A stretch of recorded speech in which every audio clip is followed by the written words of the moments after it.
Today was an important day in the country. So the reason I'm doing this is because the rest of the Republican field, I think, has been deafeningly silent about an important issue in the country today. Yes, I know it's St. Patrick's Day weekend. Yes, I know there's a lot of other issues in education or elsewhere that need to be addressed that others have talked about. But that's not the news of today. Okay, the news of today was that this morning we learned that it is likely that the New York Manhattan District Attorney is likely to indict a former president of the United States who is running for office. Now, I want to be very clear. I am in a presidential primary running against that individual, Donald Trump.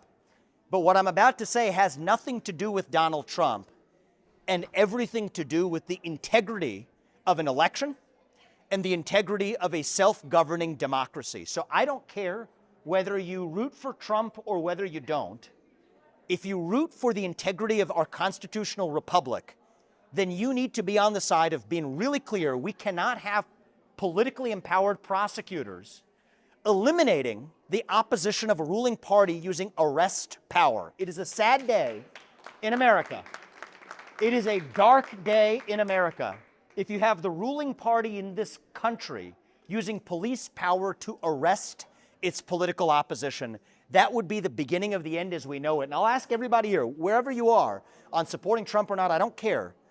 A thought experiment. Rewind back to 2004. Okay, if Bush and Cheney used police power in this country to arrest John Kerry for a technical campaign finance violation that normally would never have been charged, and if most as a misdemeanor, liberals in this country would have cried bloody murder. And you know what? They would have been right.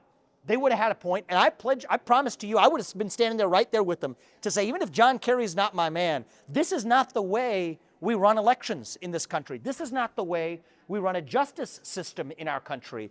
Whether or not, whatever your politics are, we put principles first. And so the thing that disappoints me is I said that this morning as soon as I read the news. I didn't ask my political consultants or anything else. Put out a statement the fastest way I knew how. That was on Twitter. And I expected my lead Republican fellow candidates in this race, prospective or actual, to follow suit. Because this isn't about, we're running against the guy, that's fine. But this is about the principles. We should want to win not by eliminating the competition, but by actually earning the trust of the voters. That's what I'm trying to do, okay?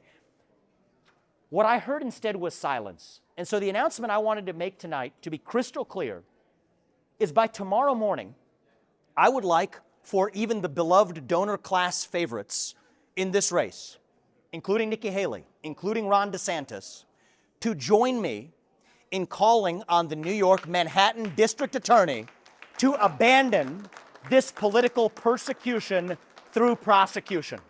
It's a very clear statement. Either you're on that side of actually avoiding that political persecution as prosecution, or you're not. And if you're not, that's fine. You better explain why. But I think the Republican voter base, the Republican primary voters, the conservative movement deserves transparency.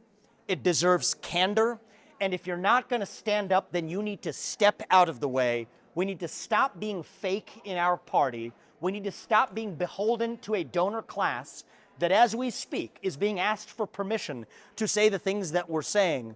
The GOP actually needs to liberate itself from that donor class and start speaking candidly to its base again. Teddy Roosevelt said, "Speak softly and carry a big stick."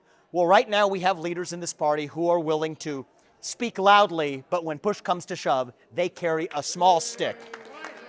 Teddy Roosevelt is rolling over in his grave, but no longer. I'm going to be very clear. It is a challenge. It is a demand that I make upon my fellow candidates running in this race, Ron DeSantis and Nikki Haley included, to clearly come out and state whether they join me in a call to that Manhattan District Attorney to abandon a political prosecution that, if they do, that will be good for this country. And if they don't, that will be the beginning, I think, of the end of much of the American experiment as we know it for a generation. We can't afford that. Please join me in that movement and calling for justice. Thank you. Thank you.